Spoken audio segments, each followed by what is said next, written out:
If x plus 1, 3x, and 4x plus 2 are in AP, find the value of x.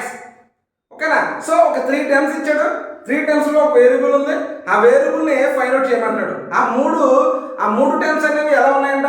Arithmetic progression లో ఉన్నాయంట. Arithmetic progression అంటే ఏంటి? Common difference అనేది ఉండాలి, అంతే కదా? సో చూద్దాం ఒకసారి మనం.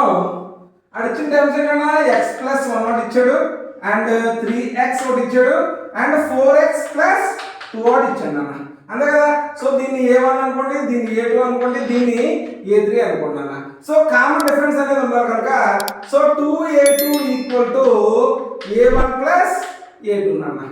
a1 ప్లస్ a2 రా, అంటే 2 into 3x equal to a1 అంటే x plus 1 plus 4x plus 2 నాన్న.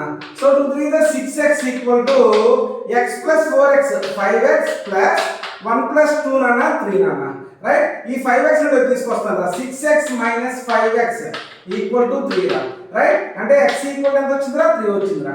అని ఇదే సమ్ మీరు ఇంకోలా కూడా చేయొచ్చురా. ఎలా చేయొచ్చు చూడండి ఒకసారి. a3 minus a2 equal to a2 minus a1. ఇలా వాల్యూస్ ప్లేస్ చేసి సాల్వ్ చేసినా మీకు x వాల్యూ అనేది వస్తుందన్న. ఓకేనా?